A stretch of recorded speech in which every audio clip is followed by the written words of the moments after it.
Boa noite, alegria estarmos reunidos, mesmo que virtualmente, mais uma vez, para adorar o Senhor nosso Deus. Deus esteja abençoando a você, a sua família, e que bênção podermos dedicar esse momento para adorar o Senhor. Sei que é difícil adorar a Deus ali em casa, na informalidade, muitas vezes a mente às vezes viaja, ou talvez os barulhos, as conversas, mas nos esforcemos para que nesses poucos minutos venhamos a meditar na vontade de Deus para as nossas vidas.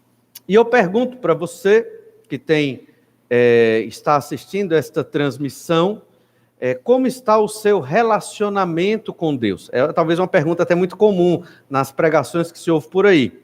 Mas o fato é que nós somos seres humanos relacionais. Todo ser humano se relaciona. Nesse período da pandemia, estamos sofrendo muito, acredito eu, porque estamos meio que isolados nas nossas residências e sem o convívio da igreja, e sem o convívio, de outros grupos sociais, acabamos ficando meio tristes, meio desanimados, alguns até deprimidos, abalados, nas suas emoções. Isso é compreensível. Por quê? Porque nós somos seres criados para o relacionamento, a conversa, a interação e vários tipos de relacionamentos. Relacionamento de amizade, relacionamento filial, paternal, maternal, relacionamento conjugal, vários tipos de relacionamentos. Fomos criados para viver nestes relacionamentos. E há um relacionamento, que é o que nós vamos falar hoje, que é exatamente o nosso relacionamento com Deus. E você tem que pensar nessa pergunta inicial: como está o seu relacionamento com Deus? Muitas vezes acontece que os crentes podem achar que a fé cristã é memorizar doutrina ou versículos, o que é importante, claro, mas não é só isso. Outros acham que a fé cristã envolve os rituais, batismo, ceia, o congregar na igreja, obviamente, participar das atividades da igreja, ter um ministério, e tudo isso é correto. Mas a fé cristã não é só isso. E tem outros que, mais aguerridos, e é uma bênção isso, entendem a fé cristã como a atividade. É o pregar o evangelho, é o fazer missões, é o promover uma campanha na igreja, é um retiro, uma atividade, que também faz parte, é uma bênção. Mas acontece que nós podemos estar fazendo tudo isso e não estarmos nos relacionando com Deus. Então, temos que pensar no nosso relacionamento com Deus. O que é um relacionamento? Não vamos abordar tudo isso hoje, mas o assunto de hoje é Romanos capítulo 5, do verso 1 ao verso 11, onde nós estaremos observando um termo muito importante dessa epístola e da vida cristã, é a reconciliação. É que Jesus nos reconciliou com Deus. O Senhor Jesus Cristo, ao morrer na cruz do Calvário e ressuscitar ao terceiro dia, ele nos reconciliou com Deus. Ou seja, ele promoveu um relacionamento entre eu e Deus, entre você e Deus, nós que cremos no Senhor Jesus Cristo. Vamos perceber nesse texto de Romanos capítulo 5, do verso 1 ao 11, texto muito conhecido, que se não fosse Jesus, não haveria um relacionamento entre nós e Deus. O fato de você estar numa religião cristã ou congregar numa igreja evangélica não significa que você tem um relacionamento com Deus. Significa que você tem uma religião cristã e congrega numa igreja evangélica. Quem tem um relacionamento com Deus deve congregar numa igreja evangélica, uma igreja cristã, uma igreja bíblica. Mas o inverso funciona. Ou seja, o seu relacionamento com Deus é algo íntimo, é pessoal, é entre você e Deus. Se você creu no Senhor Jesus Cristo, você tem um relacionamento com Deus. Agora, um relacionamento se constrói, ele se nutre, e você tem que buscar cada vez mais o Senhor, nosso Deus. Deus já te buscou quando Ele te salvou da condenação do pecado, quando Ele te declarou justo pelo sangue do Cordeiro, o Senhor Jesus Cristo. Deus, Ele já te buscou, agora você tem que buscá-lo, e o Senhor está esperando. Não é que Deus é orgulhoso, não é isso, mas é porque você, nós, pecadores, redimidos, temos que buscar a Deus para desenvolver um relacionamento com Deus. Relacionamento envolve o que é que a pessoa gosta, o que é que ela não gosta. Eu quero agradá-la, eu não quero desgostá-la. E Deus é uma pessoa, o Pai, o Filho e o Espírito Santo, e nós temos que aprender o que Deus gosta e o que Deus não gosta. Obviamente, tudo relacionado ao pecado, à maldade e à perversidade.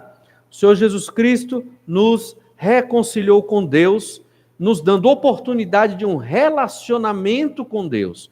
E é isso que nós vamos observar hoje, lendo Romanos 5, do verso 1 ao verso 11.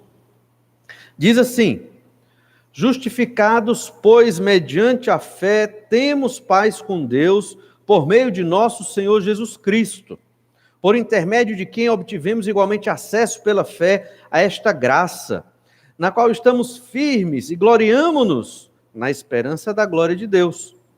E não somente isto, mas também nos gloriamos nas próprias tribulações, sabendo que a tribulação produz perseverança, e a perseverança, experiência, e a experiência, esperança. Ora, a esperança não confunde, porque o amor de Deus é derramado em nosso coração pelo Espírito Santo, que nos foi outorgado. Porque Cristo, quando nós ainda éramos fracos, morreu a seu tempo pelos ímpios. Dificilmente alguém morreria por um justo, pois poderá ser que pelo bom alguém se anime a morrer. Mas Deus prova o seu próprio amor para conosco, pelo fato de ter Cristo morrido por nós, sendo nós ainda pecadores. Logo, muito mais agora, sendo justificados pelo seu sangue, seremos por ele salvos da ira. Porque se nós, quando inimigos, fomos reconciliados com Deus, mediante a morte do seu Filho, muito mais, estando já reconciliados, seremos salvos pela sua vida. E não apenas isto, mas também nos gloriamos em Deus, por nosso Senhor Jesus Cristo, por intermédio de quem recebemos agora a reconciliação. Então você percebe que todos esses versículos falam de uma reconciliação. Agora, nós que já cremos em Jesus, no dia que você creu no Senhor Jesus Cristo, foi declarado justo, ao mesmo tempo você foi reconciliado com Deus. Se foi reconciliado, é porque as coisas não estavam bem. Havia uma distância entre nós e Deus. Muitos pecadores acham que estar numa igreja é o suficiente para Deus estar, digamos assim, de bem comigo, né? Para Deus ser favorável a mim. E não é verdade. Existem alguns critérios muito objetivos aqui nesse texto que nos mostram o que é que faz uma pessoa ter um relacionamento com Deus. E, segundo esse texto, não é estar numa igreja. Eu não estou dizendo que é pecado ir para a igreja, não é isso. Nós temos que estar na igreja quando houver a abertura depois da pandemia, certamente, ou no momento de retorno, devemos estar na igreja por questão de quê? Agradar a Deus, porque é a vontade do Senhor, a igreja é o corpo de Cristo. Mas o que é necessário, essencial para um relacionamento com Deus, não é necessariamente a igreja. Aqui não fala nem da igreja. O que é necessário? Crer no Senhor Jesus Cristo. Jesus nos reconciliou com Deus. Pensando nisso, vamos fazer uma breve, rápida recapitulação. Nós estudamos no capítulo 1, verso 16 e 17, o tema da epístola. Do verso 18 até o verso 32, a depravação do mundo gentílico. O homem gentil, não judeu, completamente depravado, completamente pecador, está perdido. No capítulo 2, nós vimos que o judeu também está completamente perdido, depravado. Obviamente, aquele judeu que não creu em Jesus. Mesmo o judeu que tem a lei de Moisés, que é circuncidado, que é descendente de Abraão, se não crê em Jesus, pecador, perdido, né, condenado, precisa crer no Senhor Jesus Cristo. Capítulo 3, o apóstolo ainda responde algumas perguntas para os judeus ali, certamente ele imaginando que aqueles judeus iriam perguntar a ele, e em seguida ele fala que todos são pecadores. Romanos capítulo 3, a partir do verso 10, todos são pecadores, judeus, gentios, e logo todos precisam de uma solução para o pecado. E qual é a solução? Justificação pela fé. Então, a partir do capítulo 3, do verso 19 em diante, Paulo fala explicitamente da justificação pela fé.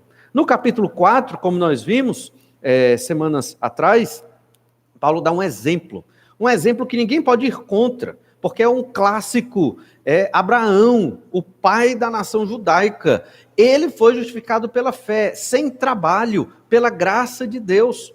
E ele é o grande exemplo, foi justificado antes da circuncisão, lá em Gênesis capítulo 17. Foi justificado antes do sacrifício, lá em Gênesis capítulo 22, sacrifício do cordeiro. Ele não tinha lei de Moisés para seguir, ele foi justificado sem obras nenhuma da lei, somente pela fé. Fé em quem?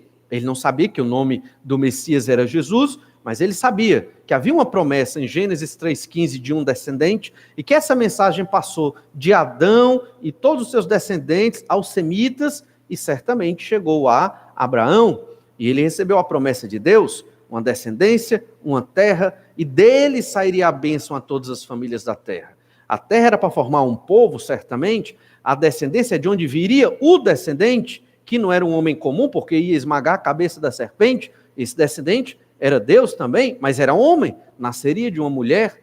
E qual o propósito deste descendente? Certamente, a semelhança do cordeiro, que Abel sacrificou ali já desde o início, e outros sacrificaram, inclusive o próprio Abraão, aquele descendente seria sacrificado para livrar o homem da condenação dos seus pecados.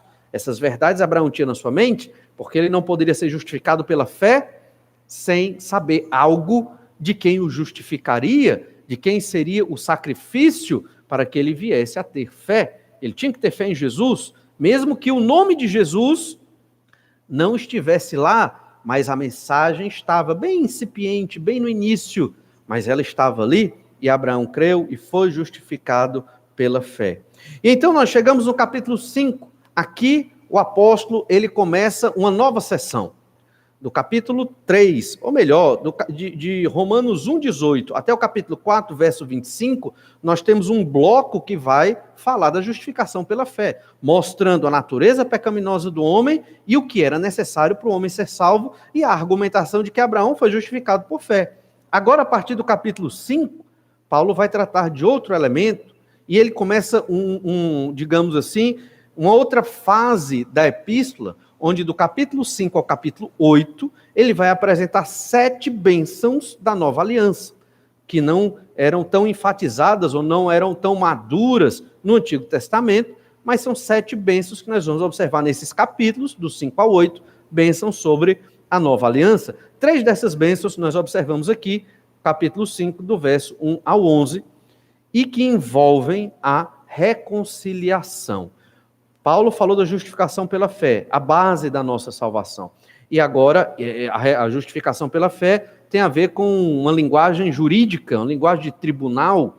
Então, é a ideia de que Deus nos declara justos, embora não sejamos ainda, baseado no sacrifício de Cristo. O justo que pagou o preço, recebeu a condenação dos criminosos, no caso nós, e por isso Deus olha para nós como justos, embora não sejamos ainda completamente justos.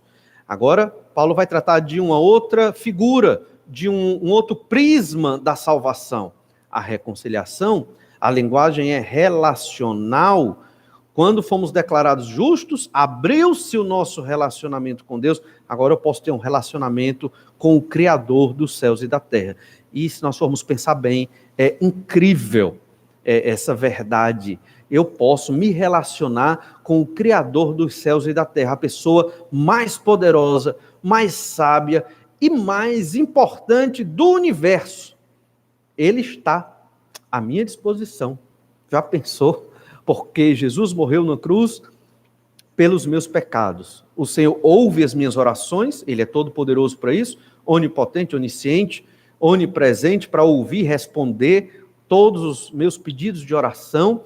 E antes mesmo que eu ore, Deus já sabe o que eu vou pensar, porque Deus já determinou toda a minha vida, obviamente. Então, na perspectiva de Deus, o Senhor já sabe tudo que vai acontecer, não sabe porque prevê, Ele sabe porque decretou, planejou, e não tem como fugir da pessoa de Deus, não tem como tentar pensar diferente do que Deus planejou, é impossível, a nossa mente é limitada, não entende isso, mas o fato é que o Senhor, como eu imagino assim, um grande matemático, o mais infinito e poderoso dos matemáticos, ou enxadrista, Ele sabe todos os movimentos, porque Ele planejou cada mínimo detalhe de cada movimento que nós estamos fazendo e vamos fazer. Nada sai do controle do Senhor nosso Deus. Mas ainda assim, esse ser todo-poderoso, Ele quer se relacionar comigo e com você, nós que somos pecadores.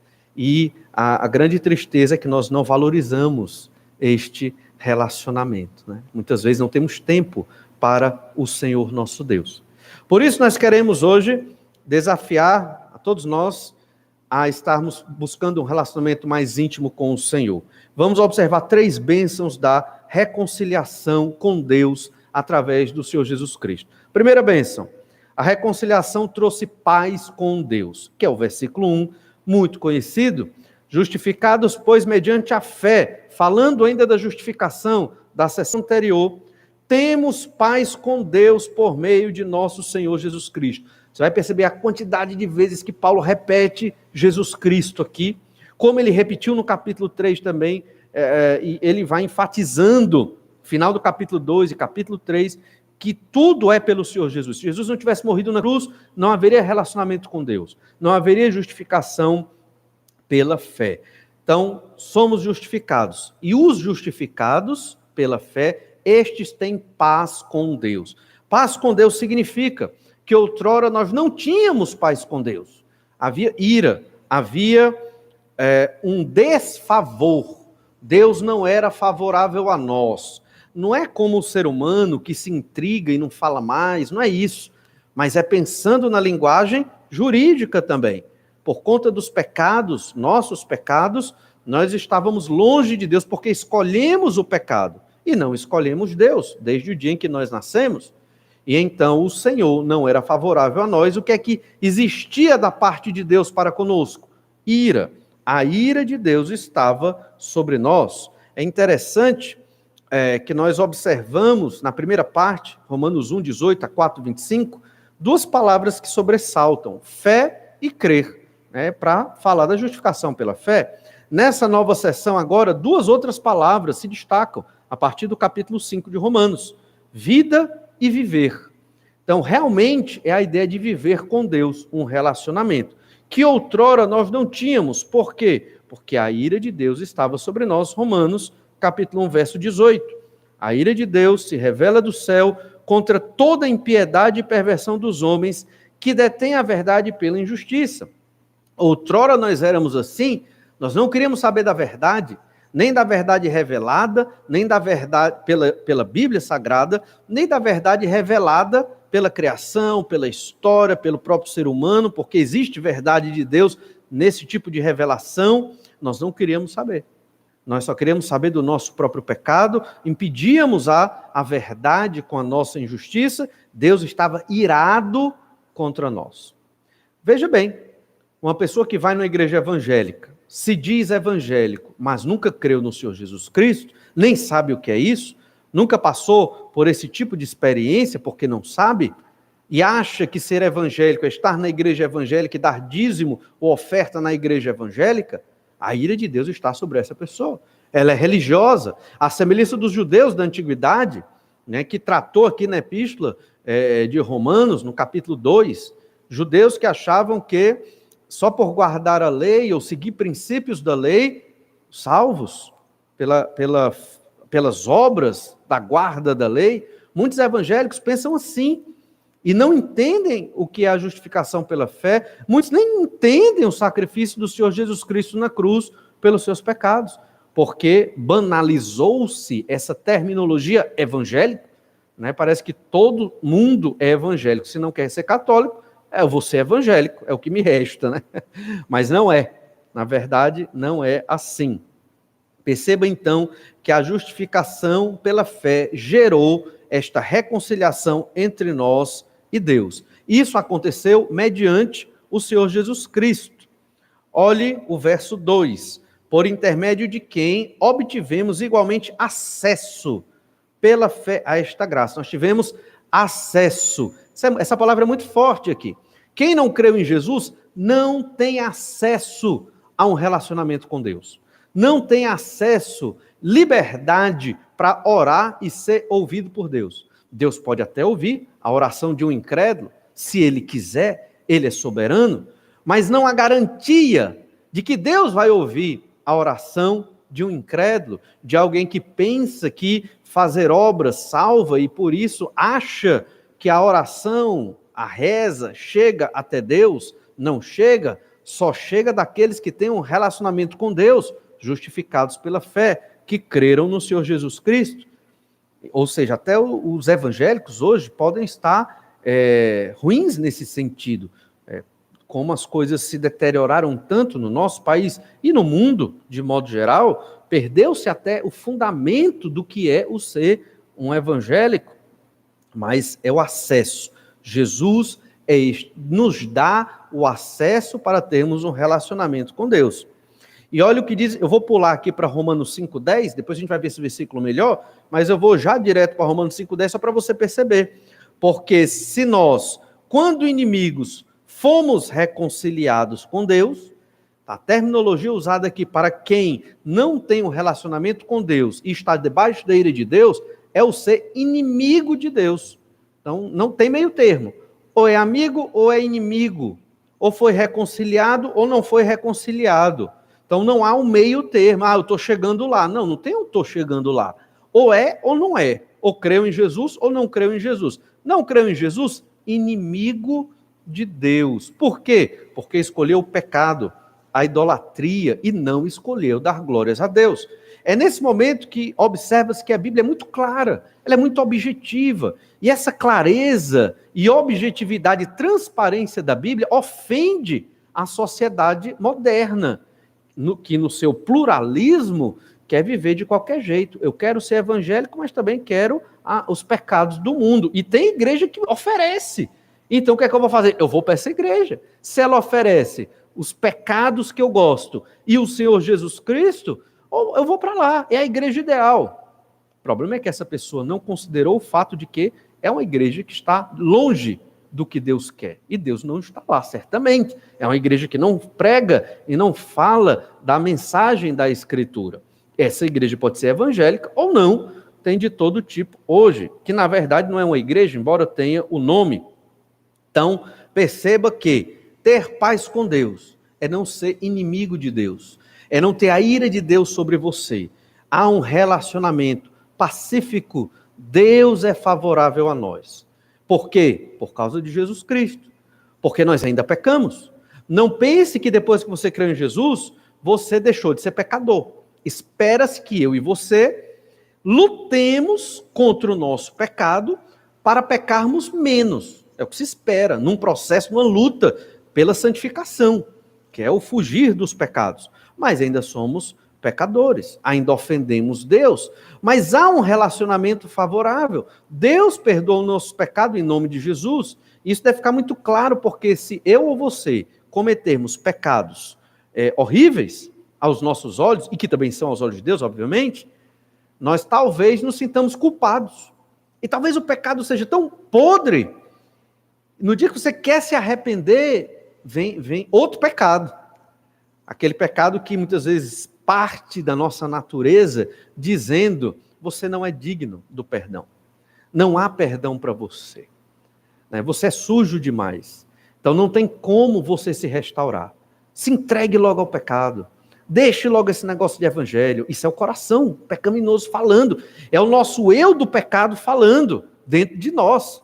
Não atribua isso a Satanás, não, porque não é. É você, sou eu. Muitas vezes, não crendo, que você comete um grande pecado, se sente sujo, aí vem outro pecado da incredulidade que o impede de pedir perdão em nome de Jesus e continuar num relacionamento pacífico com Deus. Por quê? Porque você acha que não merece o perdão de Jesus. E é verdade.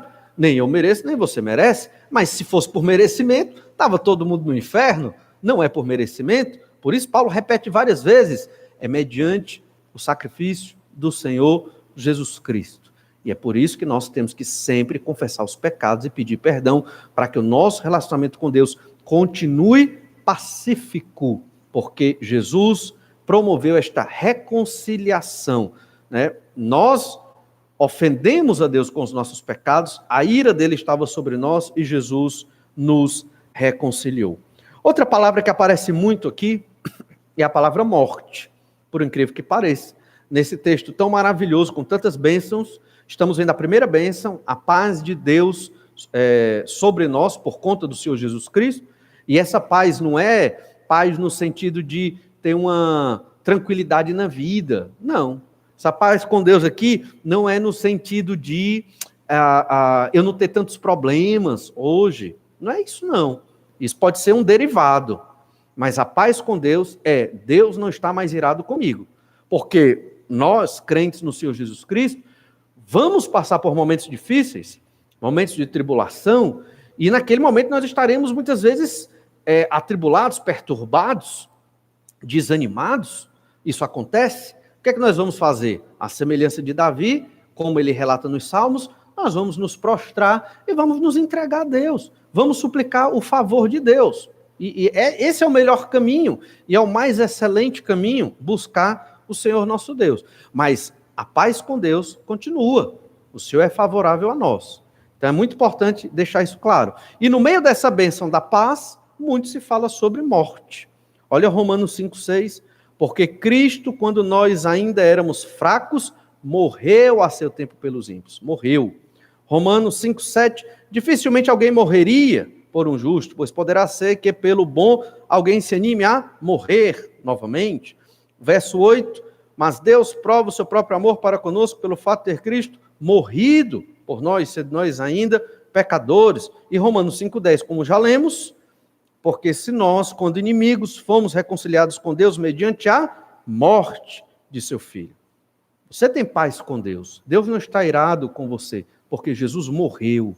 E hoje pela manhã falamos da morte do Senhor Jesus Cristo, ou melhor, da crucificação do Senhor Jesus Cristo, que levou à sua morte. Então, a morte de Jesus, é muito claro em todo esse texto, foi o modo que Deus escolheu, porque não havia outro modo de promover um relacionamento entre eu e Deus, entre você e Deus. Isso significa que você deve valorizar este relacionamento. Deus foi atrás de você, porque você não foi atrás de Deus.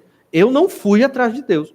O Senhor foi atrás de nós quando enviou Jesus para morrer numa cruz. O Senhor nosso Deus foi atrás de nós quando abriu os nossos olhos, pondo fé salvadora no nosso coração, para nós crermos no Senhor Jesus Cristo, e assim haver conversão na nossa vida. Foi Deus que fez isso. Em nenhum desses momentos nós tivemos participação, porque estávamos mortos nos nossos delitos e pecados, e o justo teve que morrer para termos vida com Deus, relacionamento com Deus. Ou seja, valorize o seu relacionamento com Deus, aproveite, invista, construa. Deus não muda. Deus é o mesmo. Deus não vai variar, nem aumentar, nem diminuir o amor dele por mim ou por você. Porque Deus é Deus. Não tem mais para onde Deus crescer. Ele é. Ele é tudo. Não querendo, obviamente, dizer que Deus está em todas as coisas. Mas ele é tudo no sentido de ser a razão de tudo, o Todo-Poderoso, a glória absoluta. É Deus. Então, quem ganha nesse relacionamento? Deus não ganha nada. Porque ele já é. Só quem ganha sou eu e é você. Deus é tão misericordioso que ele diz, eu estou aqui. Quer conversar comigo? Eu estou aqui. E nós, às vezes, temos preguiça de orar. Temos problemas, corremos para tentar resolver os problemas. Corremos atrás das pessoas para nos ajudar a resolver os problemas. E esquecemos que Deus está ali. O Senhor Jesus Cristo também. Estou convosco todos os dias até a consumação dos séculos. O Espírito Santo de Deus habita em nós. Não sei como ele habita, mas diz a Escritura que ele habita em nós, presente em nós. Já pensou? De modo que a gente pode até entristecer o Espírito, a terceira pessoa da Trindade. Deus quer se relacionar conosco. Por quê? Porque ele é o puro amor. E ele quer o bem, o nosso bem, obviamente. Não tem outra pessoa no mundo que queira o seu bem mais do que Deus.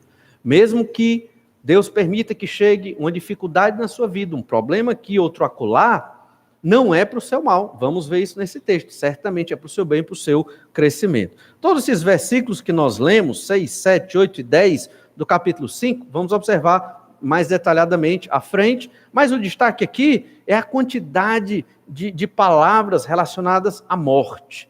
Houve uma morte e foi a do Senhor Jesus Cristo, para que eu tivesse paz com Deus, para que você que creu no Senhor Jesus tivesse paz com Deus.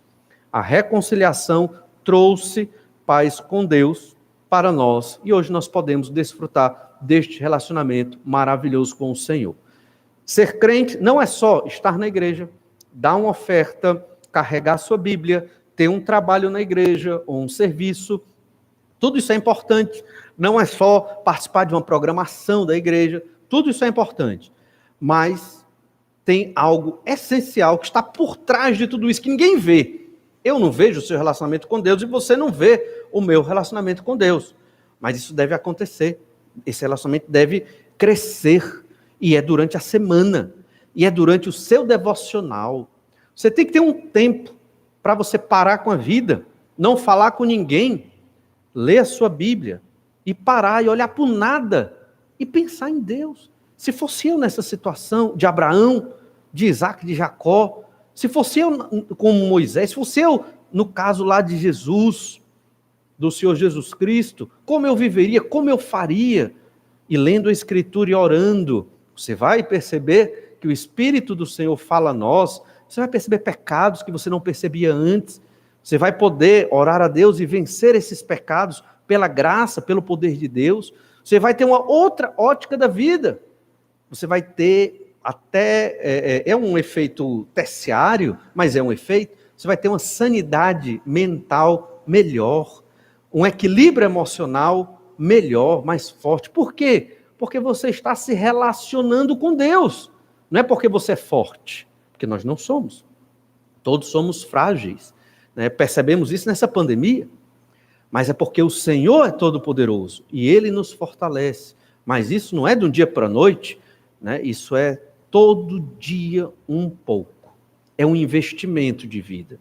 E se você investe a vida, e é o melhor investimento, e se você investe a vida neste relacionamento com Deus, só você tem a ganhar. Só eu, obviamente, tenho a ganhar. E eu sugiro que você, se não faz isso, faça logo, o mais rápido possível, invista no seu relacionamento com Deus. Uma segunda bênção, a reconciliação, ela trará esperança da glória. Perceba que essa primeira bênção se refere ao passado. A reconciliação trouxe paz com Deus. Já estamos na paz com Deus, os que creram em Jesus, nós que cremos em Jesus. Essa segunda bênção se refere ao futuro.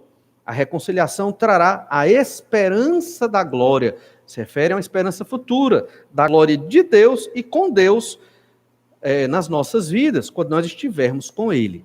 Olha o verso 2, Romanos 5, 2.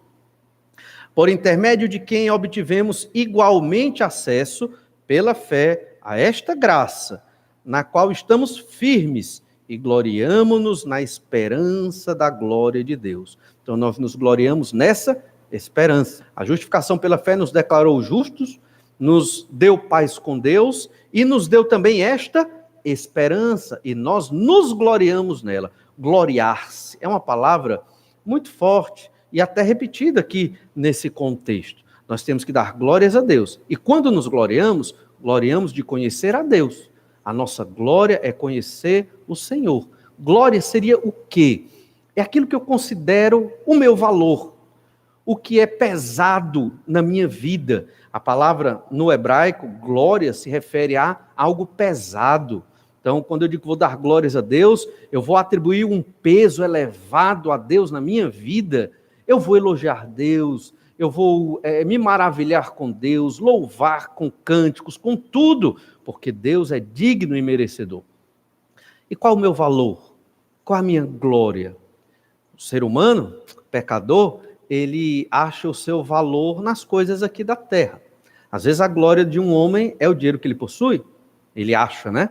Às vezes a glória é uma habilidade que ele tem, ou esportiva, ou intelectual, ou algo nesse sentido. Outros acham que é o patrimônio construído, é a sua glória. Outros acham que é a descendência, e aí vai, né? Tesouros, valores que aquela pessoa agregou aqui na terra. Mas para nós que cremos no Senhor Jesus Cristo, a nossa glória né? Aquilo que consideramos valioso, o que é caro para nós, esta esperança da glória de Deus. Por quê? Porque com o sacrifício de Cristo, nós temos esta esperança de que estaremos na glória com o Pai e seremos glorificados, recebendo um novo corpo na ressurreição, para viver numa terra glorificada, novo céu e nova terra. Essa é a última obra do Espírito Santo de Deus na nossa vida. Ele vai nos glorificar, nos colocar num estado de glória, para podermos habitar junto com Deus, e Deus mesmo estará conosco. Então, a nossa vida, ela começa quando nós nascemos, é verdade, mas, na verdade, nós já nascemos mortos no pecado. Ela começa na nossa conversão, quando cremos no Senhor Jesus Cristo. E ela se completa para uma vida plena, porque a nossa vida hoje não é plena.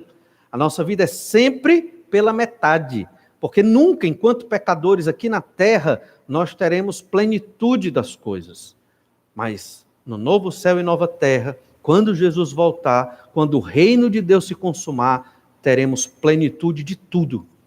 Muita felicidade, extrema alegria, ausência de pecado, de dor e de qualquer tipo de sofrimento. Deus mesmo conosco. Isso é a glória de Deus no nosso meio. Será nessa terra? Sim, só que será uma terra muito melhor do que a que nós temos hoje. Imagine só como será maravilhoso. Essa é a segunda bênção. A reconciliação nos trouxe essa esperança da glória. Olhe ainda, Romanos 5,11, vou dar esse pulo só para você perceber como o texto se completa. Romanos 5,11 diz, e não apenas isto, mas também nos gloriamos em Deus. Então, a glória, nós nos gloriamos na esperança da glória de Deus e nos gloriamos em Deus. Então, qual é o nosso valor? Qual é o sentido da nossa vida? Por que que, eu estou triste, estou depressivo, ninguém me ama, ninguém me quer, e agora o que eu faço da vida? Espera aí, você crê no Senhor Jesus? Você crê, então a sua alegria é a glória de Deus. O seu valor é porque você é um crente no Senhor Jesus Cristo e você deve se alegrar em poder glorificar o nome do Senhor. Devemos nos gloriar em Deus, ou seja, fazer de Deus tudo na nossa vida, o maior valor da nossa vida. Então veja bem, a lógica é essa. Se eu glorifico a Deus e dou glórias a Deus, coloco Deus no centro da minha vida, no ápice, no topo, Ele é tudo. Então, quando eu venho para a igreja, eu não venho só como uma mera atividade religiosa. Eu não venho só para um prédio entoar cânticos religiosos. Isso pode se fazer em vários outros prédios. Eu venho para a igreja porque é o corpo de Cristo, a noiva do Cordeiro, a obra de Deus na terra. E eu venho aqui para adorar o Senhor, porque eu já passei a semana me relacionando com Deus, individualmente, e agora eu vou me relacionar com todos os meus irmãos, que têm em comum esta mesma paz com Deus, esta reconciliação. Então o culto tem outro significado, o cântico entoado tem outro sentido, não é só um exercício religioso. O crente frio na fé é aquele que só vive a partir das práticas religiosas, inclusive dentro da igreja evangélica. Para aquele crente que não aprende essas verdades, não se especializa nessas verdades, não valoriza o seu relacionamento com Deus todo dia, o culto fica sem sentido. Alguns desses crentes querem aparatar o culto, né? Bota umas dançarinas, pastor, né? Bota lá um negócio mais animado, aí o negócio vai funcionar, o senhor vai ver, vai bombar a igreja, né? Alguns talvez digam isso, mas esse não é o método, porque o método não é humano, o método tem que ser divino. Mesmo que na nossa igreja não houvesse nenhum instrumento, nenhum cantor, mesmo que na nossa igreja nós não tivesse esse prédio maravilhoso, está meio vazio esses dias, mas em breve vai encher, né? Mesmo que não tivéssemos tudo isso, mas com corações transformados, relacionamento com Deus, glorificando o Senhor nesta esperança da glória, o culto a Deus certamente seria maravilhoso aos olhos de Deus, porque não é o aspecto físico que o Senhor nota, especificamente, claro, tem importância também, mas não é só isso. Mais fundamental são os corações dos adoradores. 1 Coríntios 1, verso 31. Para que, como está escrito, aquele que se gloria, glorie-se no Senhor. Então, nos gloriemos em Deus. Lembrando da lei de Moisés, né? Dar glórias a Deus implica também, Êxodo capítulo 20, verso 3, não terás outros deuses diante de ti. Então, quando eu dou glórias a Deus, significa que eu não tenho outros deuses. O materialismo não é um Deus, o hedonismo não é um Deus, nada aqui nessa terra é um Deus para mim, o Senhor é Deus. Êxodo 25, não as adorarás, 20, verso 5. Não as adorarás, nem lhes darás culto, porque eu sou o Senhor teu Deus, Deus zeloso que visita a iniquidade dos pais nos filhos, até a terceira e quarta geração daqueles que me aborrecem. Então, quando eu não dou glórias a Deus, automaticamente eu dou glórias a outra coisa, ou é a mim mesmo, ou algum elemento desse mundo, e aí eu estou criando um ídolo. E aí é um pecado terrível.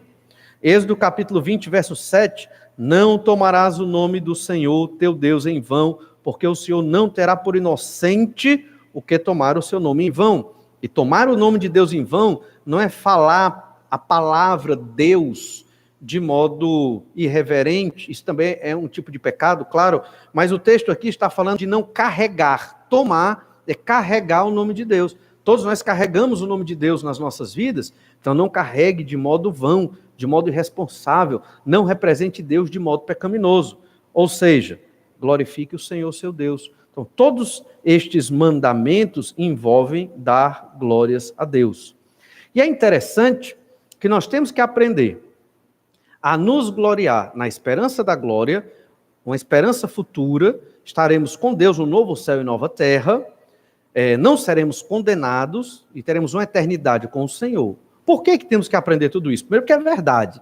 Segundo, porque glorifica a Deus. E terceiro, por quê? Porque é só assim que um pecador enfrenta a tribulação e a provação. Se você não tem o seu olhar na eternidade, quando vier a tribulação, você desmonta. Só quem te sustenta é o Senhor. Como Deus é gracioso e maravilhoso, o Senhor certamente vai te reerguer e me reerguer. Mas se você tem um olhar mirado para a eternidade, você está se preparando dia após dia para um sofrimento que pode vir. E é o que nós lemos em Romanos capítulo 5, verso 3. E não somente isto, mas também nos gloriamos nas próprias tribulações, sabendo que a tribulação produz perseverança, e a perseverança, experiência, e a experiência, esperança. Então veja que a tribulação aqui é o quê? É o problema, é a dificuldade, é a perseguição. Ela contribui para o nosso relacionamento com Deus. Devemos nos gloriar nelas. Jamais devemos nos maldizer das coisas ruins e difíceis, tribulações que chegam às nossas vidas. Devemos nos gloriar nelas. Também são valiosas para as nossas vidas. E veja que essa tribulação produz perseverança. Quando você supera uma, você está mais forte para enfrentar outra e enfrentar outra. Mas também vem a perseverança trazendo experiência, sabedoria, entendimento, maturidade na vida cristã. Você se torna mais maduro, até para poder entender o seu irmão e ajudar em alguma medida. E essa experiência volta para a esperança da glória, da volta de Jesus, do reino de Deus na terra. Isso é uma dinâmica, um exercício espiritual. Mas, antes de continuar aqui, deixe-me deixar claro algo que eu penso que é um erro muito comum. Certa vez eu conheci um homem que adulterou. E ele, semanas depois, ele estava escrevendo um livro de como edificar pessoas que adulteram. Ou melhor, que caem no adultério. Porque agora, na cabeça dele, como eu adulterei, agora eu sei, pela experiência, como evitar este pecado. Você percebe o erro aí? Ou quer dizer que eu preciso cair num pecado para aprender a não cair no pecado e ensinar os outros? Você acha que aquele que cai num pecado terrível como esse se torna especialista em não cair nesse tipo de pecado? Pelo contrário, ele foi reprovado, ele caiu. Há arrependimento, há perdão, obviamente. Dá para se estruturar, porque Deus é maravilhoso, misericordioso. No entanto, essa lógica está errada. Aqueles que não caem nos pecados e que superam as tentações e tribulações firmes no Senhor, estes é que têm a experiência e são habilitados para edificar os outros, não os que caem. Entende? Não os que caem. Então tem isso muito claro. Então quer dizer que um irmão que caiu, ele não pode também edificar? Pode, não estou dizendo isso. Só estou dizendo que essa lógica de eu cair numa tribulação, numa tentação, num pecado, num problema, me passar por um momento muito difícil, não me qualifica em sabedoria e experiência para poder edificar os outros. Entende? Mas aqueles que não caem e que superam a tribulação, olhando para a eternidade, entendendo que são peregrinos, esses é a quem você deve buscar conselho e ajuda. Veja Jesus, o exemplo do Senhor Jesus Cristo, nunca caiu em nenhum pecado.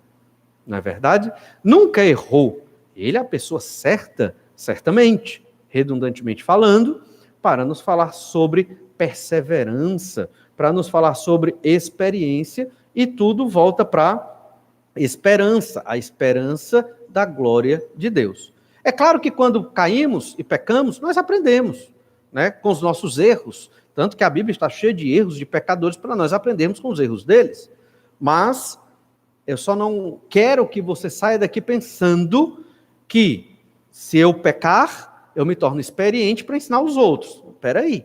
Quanto menos eu pecar, eu me torno mais experiente para ajudar os meus irmãos, entendendo que todos somos pecadores, né, e todos estamos crescendo, né, buscando a semelhança com Jesus, né, não tem ninguém aqui mais ou menos, ninguém tem essa trena, essa métrica para medir a espiritualidade de ninguém, não é assim que funciona, mas que fique muito claro, né, não valorizemos o pecado ou a queda para ganhar experiência, valorizemos a santificação para ganhar experiência dentro do povo de Deus. Então, Paulo afirma que a marca do verdadeiro cristão, nesses versículos aqui, é o sofrimento. Falamos hoje um pouco sobre isso, na crucificação do Senhor Jesus Cristo. O sofrimento é uma marca do cristão. Não estou dizendo que o crente tem que ser masoquista, procurar sofrer, não é isso. Mas que nós, crentes, temos que, sempre estaremos passando por tribulação. Por quê? Porque somos luz no meio das trevas, e há mais trevas do que luz nesse mundo.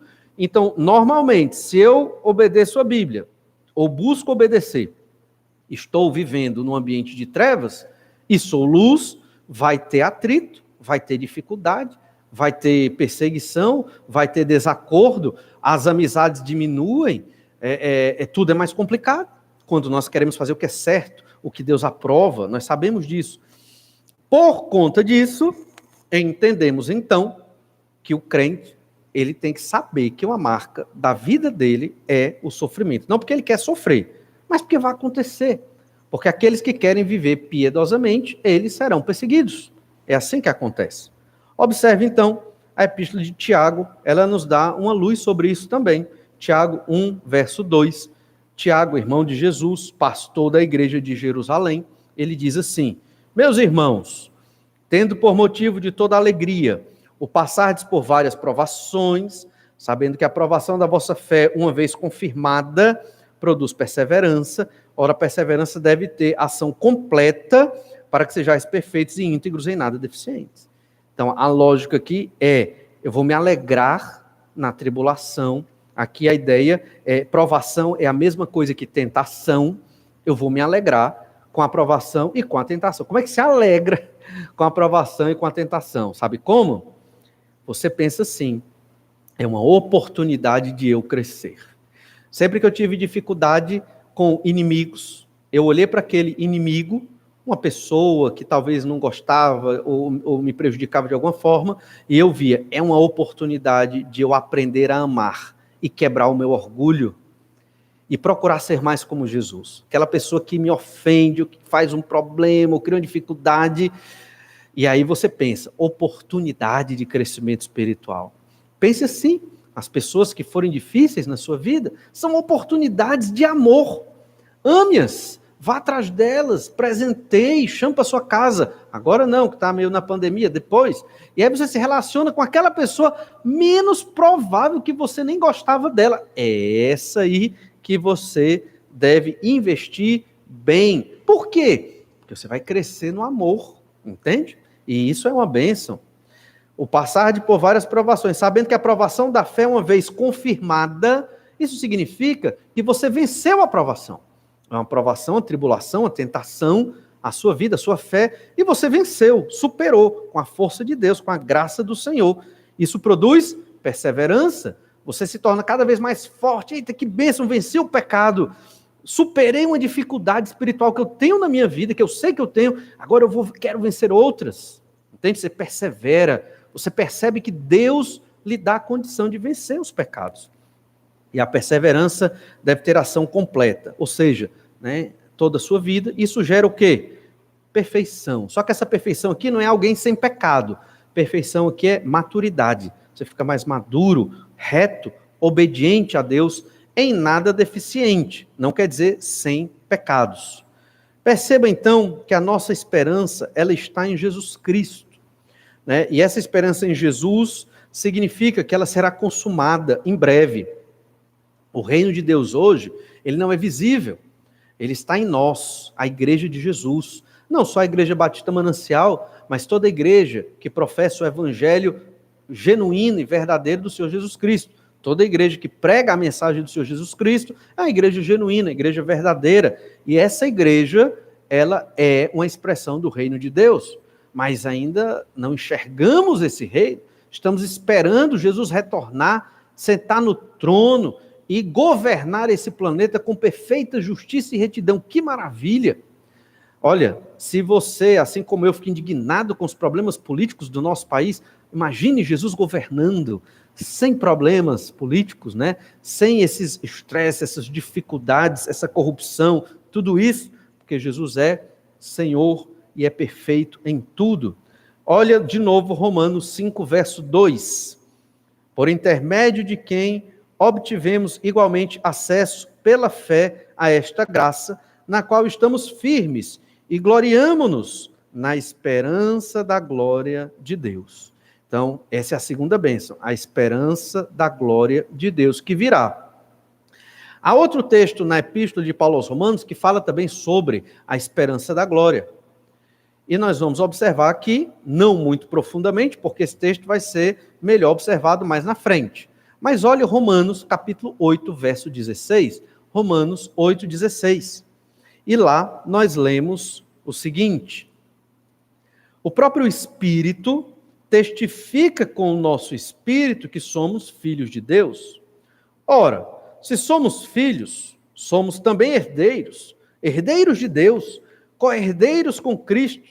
Se com ele sofremos, também com ele seremos glorificados. Então perceba que o Espírito Santo dá testemunho a nós, e penso eu que esse testemunho é uma fé, uma certeza de que nós somos filhos de Deus. É esse Espírito que coloca esse entendimento em nós, e que operou esta fé no início, para podermos crer no Senhor Jesus Cristo. E ele nos diz, olha, vocês são filhos de Deus. Se somos filhos, somos herdeiros de Deus, herdaremos o reino de Deus também, junto com Jesus, reinaremos com Cristo. O que é que nós fizemos para ter tudo isso? Essa é a esperança da glória. Reinar com Cristo, ser herdeiro do Criador de tudo. Por quê? O que é que você fez? Não tem obra que se faça para receber isso. E por que recebemos? Porque o Senhor nos amou, pelo seu favor, pela sua graça, pelo amor de Deus, sem merecermos nada, o Senhor nos coloca na posição de filhos e nos dá uma herança. Eu nunca recebi uma herança. Eu não sei se você já recebeu uma herança. E receber uma herança, em um certo sentido, é algo bom. É algo ruim porque alguém morreu. E isso, certamente, é um pesar. Mas é algo positivo porque você recebe algo para consolar. E talvez, né, ajude a aplacar um certo tipo de sofrimento. Mas é bom receber esta herança, não é verdade? Imagine uma herança que vem de Deus. Novos céus e nova terra, paz plena e perfeita com o Senhor, vida eterna, obviamente, por toda a eternidade.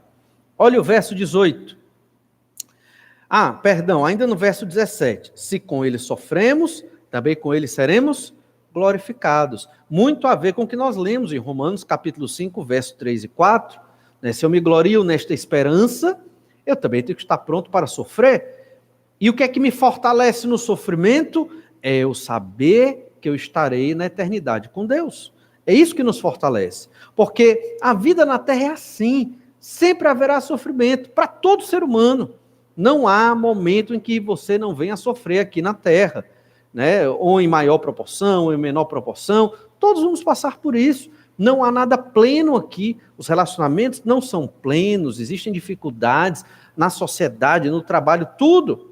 Eu achava que eu conseguiria felicidade plena nas coisas, nos estudos, nos trabalhos, nos relacionamentos, e você percebe que não dá, é impossível, porque o pecado está aqui, está em nós, só na eternidade teremos plenitude e felicidade de tudo. Então, se sofremos com Cristo, seremos glorificados com Deus. Isso não é necessariamente uma condição, mas faz parte da nossa natureza, nossa nova natureza, como filhos de Deus. Filhos de Deus na terra, cheia de pecado, haverão de sofrer pela sua fé. E se sofrem, isso é uma marca, como Paulo falou, é uma marca de que realmente você é crente. Porque quem vai sofrer pelo evangelho, né? Quem? Só quem realmente foi escolhido por Deus, salvo pelo Senhor Jesus Cristo. E esse será glorificado e herdará esta herança do Senhor. Verso 18, porque para mim tenho por certo que os sofrimentos do tempo presente não podem ser comparados com a glória a ser revelada em nós. Não há comparação. Então, se você está sofrendo hoje por conta do Senhor Jesus Cristo, ou talvez no trabalho, ou na família, ou no seu contexto, e você, quem é fiel ao Senhor, sabe que nós, crentes em Jesus, temos limitações nesta sociedade. Por exemplo, enquanto todo mundo no fim de semana está aí, em um certo sentido, aproveitando a vida, porque não está aproveitando, né? Nós estamos trabalhando para o Senhor, entende? Então é mais trabalho. Então o domingo para nós não é livre, é um dia de trabalho para Deus. Na escola bíblica dominical, no culto de adoração pela manhã e no culto à noite. E no período da tarde, vamos continuar trabalhando para Deus. Como? Estar em família, descansar para se preparar para a noite e outras coisas que você pode fazer para a glória de Deus nesse dia chamado domingo. Então, é importante isso. Então, nós trabalhamos também no sábado, né? Existe reunião dos jovens, né? Antes havia o OANSE, Deus queira que volte logo, o Clube OANSE e outras atividades, o crente está trabalhando. Na quarta-feira, quando os incrédulos vão para casa assistir sua TV, os crentes estão na igreja orando, não é verdade? Perceba, trabalhamos. Então, eu estou dando exemplo de algumas poucas limitações mínimas. Existem outras maiores. E essas limitações, que alguns chamam de sofrimento, que eu não acho que é nenhum tipo de sofrimento, elas nem se comparam ao que nós vamos ter no céu com Deus, aqui na glória a ser revelada, no novo céu e nova terra, aqui nesta terra transformada. Perceba como é maravilhoso o que o Senhor tem preparado para nós. Então, se você hoje sofre por ser um crente no Senhor Jesus Cristo, ou passa por tribulações ou dificuldades nesta vida, mesmo que não esteja diretamente ligada ao Senhor Jesus Cristo, lembre-se da esperança da glória, porque Jesus morreu na cruz, te reconciliou, para que você viesse a ter um relacionamento com Deus, que hoje ainda está meio distante, porque a gente não vê Deus, ou nem uma imagem, uma expressão de Deus, uma manifestação de Deus, nós não estamos vendo, nem ouvimos a voz de Deus, exceto quando lemos a Escritura, ou ouvimos a Escritura Sagrada. Então há um abismo ainda hoje, por conta do nosso pecado. Mas na glória a ser revelada, não haverá esse abismo. Estaremos mais próximos de Deus, Deus mais próximo de nós, e viveremos nessa intimidade de relacionamento por toda a eternidade. Alguns acham que vamos conhecer Deus no novo céu e nova terra, ter um conhecimento pleno. Alguns nutrem a expectativa de fazer as perguntas sobre o cosmos, o universo, um buraco negro, né? Se tem um fim e tudo, ou se como é esse universo, né? E se tem outras dimensões e quais são, né? Bem, eu não sei se nós vamos poder perguntar isso para Deus, só sei de uma coisa: nunca vamos conseguir exaurir o conhecimento do Senhor. Nunca vamos fazer perguntas o suficiente para tentar conhecer tudo que Deus é. Na verdade, vai chegar ao ponto que nós nem vamos saber perguntar, porque não temos o conhecimento para isso. Entende? O Senhor é ilimitado no conhecimento e acredito que nós vamos aprender bastante no novo céu e na nova terra, porque aprender é muito gostoso. Se na terra aprender já é bom, imagine nos céus com o Senhor nosso Deus. Os sofrimentos do tempo presente não podem ser comparados com a glória a ser revelada em nós. O que é que nos conforta no meio do sofrimento? A glória a ser revelada. Qual a nossa recompensa? Não é nada nesta terra. Nada aqui considere como sua recompensa. Você que é crente em Jesus, sua recompensa é no céu. Já recebemos salvação em Cristo, habitação do Espírito Santo e receberemos a glorificação quando a volta do Senhor Jesus Cristo. Ainda, olha o verso 19, Romanos 8, 19. A ardente expectativa da criação aguarda a revelação dos filhos de Deus. A criação, em um certo sentido poético aqui, ela está aguardando os filhos de Deus se revelarem. Mas nós não somos filhos de Deus? Mas ainda não estamos revelados na glória que Deus tem para nós. Estamos ainda nesse corpo que está morrendo todo dia, que falha, que emperra, que adoece. Esse corpo aqui é a corrupção da criação de Deus, não é a genuína criação do Senhor.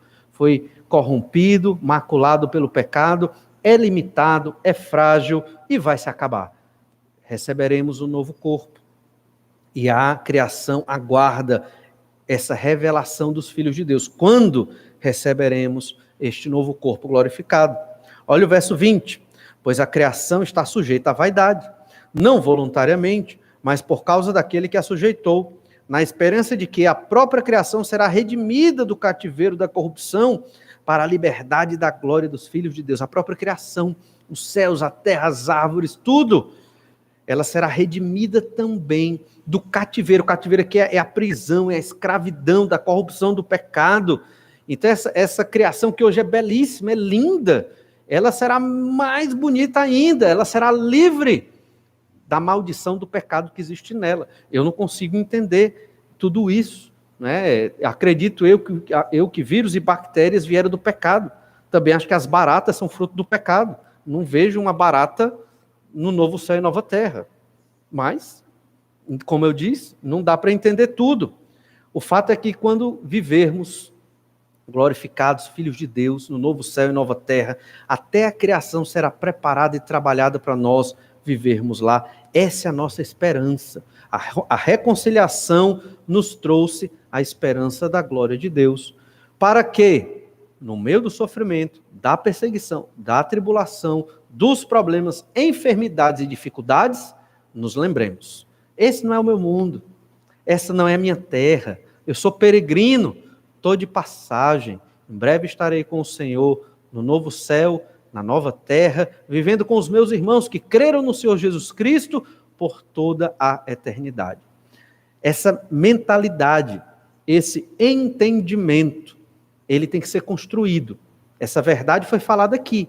Mas se você não nutrir o seu relacionamento com Deus, a sua fé nestas verdades da Bíblia Sagrada, você não vai crescer no relacionamento com Deus.